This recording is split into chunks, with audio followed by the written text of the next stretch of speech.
wrap it up. Okay. You know, through this whole conversation and this whole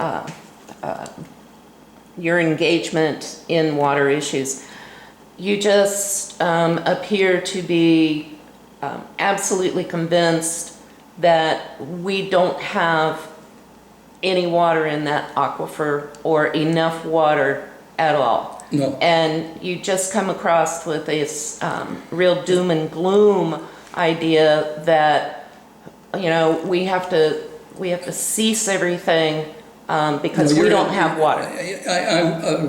I'm not going to apologize because I don't think I'm coming across that way, but you seem to interpret it that way. What I'm saying is we have to understand through science how much water we actually have. And until we know that, we have to be very careful about growth. Now, if that sounds to you like doom and gloom, well, so be it. But we have to balance growth with water. But now, if we lived in the... You're very convinced that we just don't have the water there. How many times do I have to say the same thing? We have to balance growth with knowledge about water. I'm not convinced of anything. I'm convinced except that we have to have science. And we have to have good science. And that science has to give us a scientific indication of how much water we have. That's what I'm saying. Not arbitrary population projections and then say we got this, we're going to grow this way so we have that amount of water. Not these assumptions. Water. How much do we have? You have to balance in any economy supply and demand. Now, if we were, you know, back in Washington D.C. where we had plenty of water, that'd be a different dynamic. But we're not. We're sitting here in the West, in an arid drought conditions, and the policy seems to be grow, grow, grow, grow, grow, grow, grow, grow. You know. So I'm just saying. Don't misunderstand, I'll say it again. We have to have scientific knowledge about how much water we have and build our economy and the growth patterns around that water supply. Okay. Anything else that you want to speak to the readers and the public about?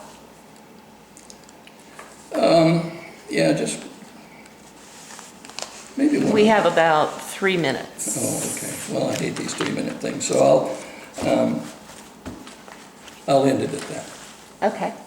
All right. We appreciate your time today. Sure. And once again, these are copyright videos, and This is a copyright recording. there you go. So permission is required before you use them. I can use this my own recording anytime I want. You're Thank right. You can. Okay. All right. Thank you very much. Linda? Can I just Yeah, Linda. give you my take on the Bowen-Collins study, and that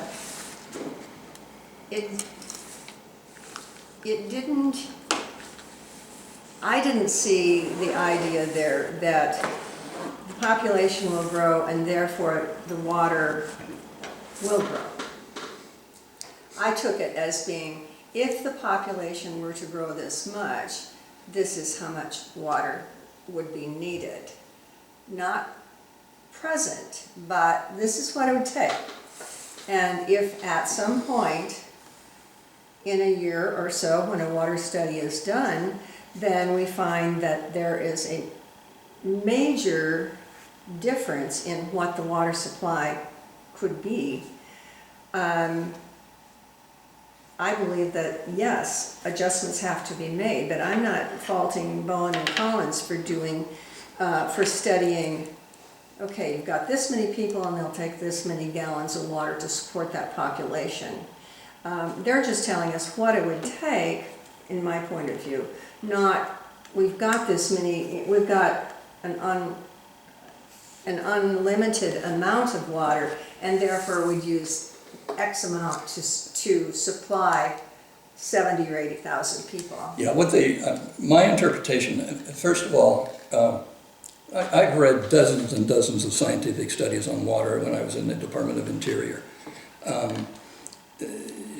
Depending on where we're at, I mean, if this is a Bureau of Land Management or a Bureau of Reclamation study, they start with water first. Okay. Now, the Bowen and Collins study, you know, here's the population growth, 3% for at least 10 years, and then I think it goes up 15%. You know, it varies out to, what, 2070, 2080 or something like that. And they say, well, we have these permits up to 12,007 or whatever that is. And therefore that will take us to some point. And then we have to find new sources of water. And those new sources of water they think is going to come out of the river. And so as I read it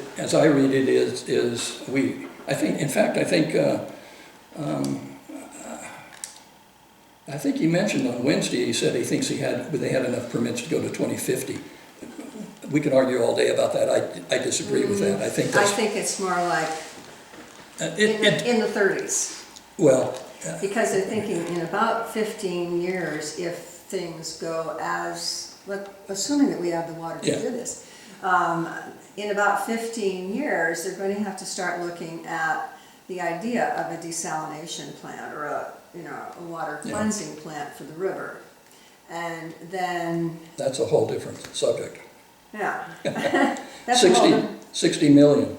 Oh, yes. And I mean, that's the figure we've got now. And as we know from building the Southwest gas pipeline, we used to say, well, that'll cost $14 million, and right now it's up to 30. Yeah. So that's going to grow exponentially. And my take on this is that Bowen and Collins was trying to prepare the district for what it's going to cost to supply the water, not just for more people, but for the people that are already here. See, I don't really take exception with how they're projecting out the costs. I don't really even take exceptions, if you use their math and, their EDUs and all that kind of stuff. That's pretty much cut and dried engineering.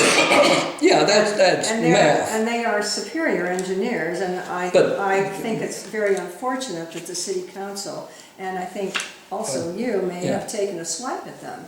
The swipe I am trying to get across, apparently not very well, is that you don't start a study on water without knowing hydrologically how much water you have. Okay. That's the point. They were doing a master plan for the district, and it was primarily how do we pay for infrastructure, and to that degree, that's fine. Yeah. So. But it's the basic assumption of supply and demand. You don't start a supply and demand study just looking at the demand, and then hypothetically saying that the supply will be da-da-da-da-da. Mm-hmm. In this particular case, when we're talking about water, you really, in this particular area, at this particular moment in time, you start with the supply, and then you work to demand. Okay. Okay. Okay. Thank you. All right. Okay. See you at the next meeting. Yes, All right. you will. Thank you.